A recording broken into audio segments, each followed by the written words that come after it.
maa ngi wax loo xam ni xam naa ma leeral ko menn mbokk démb dama ko dégg ci benn télé mu indi loo xam ni ci histoire bu nit waxee indi ci histoire loo xam ni ci maandu te dégg nga ko te demee wut noonu mu ko expliqué te jeunesse yi dañuy màgg bëgg a xam histoire ni mu demee day jar bu nu toogee ci plateau bi occasion boobu feeñ ñu leeral ko wane ni ñun doxuñu ci ak parparloo te asub baaxul doxuñu ci ay farfarloo ak xeebante Serigne Touba bien fait éternel la bu yàlla wàcce pour adduna bépp rawatina doomu Sénégal nanoon nangu ni ko yàlla jiitale moom dafa wax ni kilifaam woo nañ ko bureau ba ca Ndar ñu ngi ko woo 1893 la wax 1893 bi muy dem mu ni Louis Moutet moo nekkoon gouverneur u Ndar may xam le ni kon na indi beneen référence parce que Louis Moutet nekkul woon gouverneur booba jamono ñëwagul Sénégal 1887 la ñëw Sénégal ci erreur bu mu defoon ku ñuy wax Félix Faure nekkoon président France après Sadi bi mu ko nekkee après ku ñuy wax bi xaaral ma ñëwaat dina ñëw président France bi nga xam moom la remplacé en 1894 bi Félix Faure ñëwee la door a indi Louis Moutet Louis Moutet kon mu ngi fi ñëw ci 16 juin 1895 la ñëw Sénégal door a exercer fonction 25 septembre 1895 kon su nee 1896 dañu woo sama kilifa loolu day jar leeral ko pour ñu xam histoire noonu la demee na ko xoolaat bi ci des it mu wax ni 1902 1903 ak 4 la ko Louis Moutet woo ba tey loolu day dàqu ndax ku ñuy wax Guy Camille booba jamono archiviste yaa ngi may dégg ñu mën a jàng moo fi nekk booba jamono yi mu indi kon na xoolaat référence am yooyu ñuy wax amut solo xam nga lu am solo ñoo bokk Sénégal nanu ko rafetal te Serigne Touba waaw ma ñëw maa ngi ñëw damay tënk may ko mu daaneel moo xam ni ku mag a mag la ci kër gi waaw dafa bind message dama tiit sax dafa ni ma Bichri moomu professeur historique la waaw laaj ko lan la tubaab bi témoigné ci sëriñ bi loolu ci kanam Paul Marty mu daal di bind ETC mu ne ma laaj ko aussi baal ma rek kilifa gu mag a mag la ci kër gi fii yéex naa xam sax daf ma bindal turam ni bu ma ko wax ni ma Bichri moomu professeur historique la laaj ko lan la tubaab bi témoigné ci sëriñ bi par exemple mu ne ma Antoine Marc Laselve waaw nekkoon commandant de cercle daa ci ñëw mu ne ma Paul Marty dama ko bëgg rek pour balaa muy dem maa ngi laal téléphone bi sànq ba léegi te dañ ma koy tere ci suuf mu ne ma laaj ko tamit wér de Maxuus al-Maxuus min Allah waaw dinaa ci ñëw voilà naka la ko sëriñ bi jotee ak fan la ko jotee ñaar yooyu pour nga bàyyi maa ngi woon ci ñu ñuul ñi waaw dina ñëw ci ñu weex ñi waaw li ma doon bëgg a leeral rek man ku ma xam am sama ñàkk ki ñaan wallaay xam naa ko man doxuma ci ay polémique déedéet waaye dama bëgg histoire Sénégal ñoo ko bokk nañuy wax histoire boo xam day am référence pour ëllëg nit ñi xam ko histoire ëpp na di détourné pour mu leer ba nit ñi xam ko li wér te wóor mooy Serigne Touba moom moo bañ li tubaab bi tëral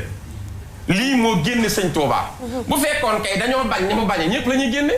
Serigne Touba dafa bañ mësut a négocier ak tubaab ci dara loolu moo tax ñu génne Serigne Touba nit ñi des fi kon moom moo génnoon bu demee indi ndamal islam la ni ñëpp daal di koy félicité te nangu ko xam ni ci ñun la bokk di doomu Sénégal dëgg la lii ma bëgg a leeral Serigne Touba ñi ko doon xeex ci tubaab bi ñoom ñëpp seen mujj dafa ñaaw ñoom ñëpp seen mujj dafa ñaaw. sëñ Ablaye. waaw ma la waaye bureau ba ca Ndar dañoo bëgg nga ñëw ci bi ñu li fi jëlee sëriñ bi ak yóbbu ko bureau ba ca Ndar. la ca am yëpp ak yi ci. exil bi yëpp loolu la ñu bëgg bëgguñu léegi nga dugg ci léegi cof ko rek mais dañu bëgg ñu bàyyi la nga suuf. kon lu ma laajoon.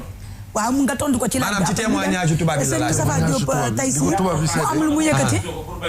ñoom Laselve ak ñooñu li ñu wax Serigne Touba. waaw Antoine Marc Laselve. moo nekkoon commandant de cercle bu Diourbel. tubaab yee ko dépêché mu ñëw di fi liggéey jël fonction. diggante 1913 ba 1915 moo jiite cercle bu Diourbel. moom moo ni ci archive jànkat yaa ngi may dégg. Paul Marty nag jëluma ko référence. Paul Marty. jëluma ko référence parce que bokkoon na ci ennemi Sëñ Touba yi waaw tubaab yi ñi ci bind dafa bari mais Paul Marty da doon saboter le mouridisme parce que am na jamono boo xam ni lii dëgg mooy dañ doon xeex le mouridisme pour anéantir ko àggoon nañ ci fonction publique daawuñu ci dugal murid dinu xeex parce que tubaab yi daa ñëwoon di lëkkaloo pour ñu diminuer Serigne Touba. lii tax yàlla yëkkati Serigne bi ndax sëñ bi dani biraasu man baarazani biraasu man yu baarisu mun taqi man baari sama ku léewtoo man yàlla nga léewtoo kon Paul Marty waxam intéressé wu waaye commandant de cercle bu Diourbel diggante 1913 ba 1915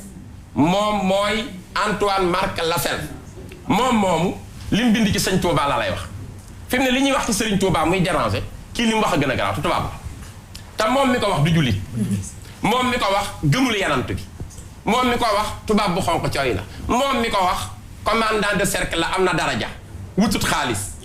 neexalut kenn dafa témoigné ci Serigne Touba li mu dund ak moom nee na avant may bind sama article yi ci sëñ Touba dama daan yor xaj dugg ak moom Diourbel daaneel sàkketu sëñ Touba yi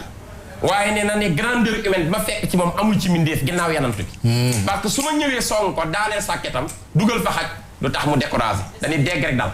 may dikk di ko bett ci intimité am di dugg waxtu wu nekk maa dem ba découvrir sëñ Touba dëggantaan door a bind article bi lan la dañuy sa Cheikh Ahmadou Bamba détient certes une puissance innée dont la raison ne parvient pas à expliquer la source et saisir la sympathie nee na Serigne Touba mu ngi kàttan koo xam ne doole joo xam ni nu ni ko waaw mu ni fudut yàlla bàyyi ko fa dooleem ji te doole ci sëñ Touba lamboo xelu doomu aadama mënta xalaat ba xam kii lu mu doon xalaatu doomu aadama mënta lijjanti ba expliquer ñu ne ko kuy Serigne Touba mu ni la soumission des hommes envers lui est extraordinaire et leur amour pour lui les rend inconditionnels mu ni nit ñi ni ñu gëmee Serigne Touba yéeme na ba jéggi dayo jaaxal na te loolu neex naa nangu Serigne Touba dañuy tudd turam di dugg ci teel daw ci kaw peru sàkket naan satala ndox mu tàng jam boppam kon boobu gëmin mësunoo gis kuñ koy gëme mu ni loolu jéggi na dayo ñu ni ko Serigne Touba mu ni il semble qu'il détient un secret divin et une lumière prophétique semblable à ce que nous lisons dans l'histoire des prophètes et de leur peuple. li ngay wax moom lañ ñuy wan nii ci télé bi. kon nee na. fii seen TV. waaw Sadi Carnot laa bëggoon a wax léegi am na Rue Carnot fii Dakar. Sadi Carnot moo nekkoon président bu France diggante 1887 ba 1894. da doon fitnaal Serigne Touba yebal fi ku ñuy wax Clément Thomas nekk gouverneur du Sénégal dikk di fitnaal Serigne Touba Longo ak teeñu Bawol pour ñu diminuer Serigne bi. fi mu mujjee mooy dañ koo defal attentat. mu ngi juddoo Limoges ci 1837 mais dañ ko def attentat ci Lyon ci exposition fekk mooy président bu France ku ñuy wax Santo Sergio di italien di criminel moo ko bett Lyon.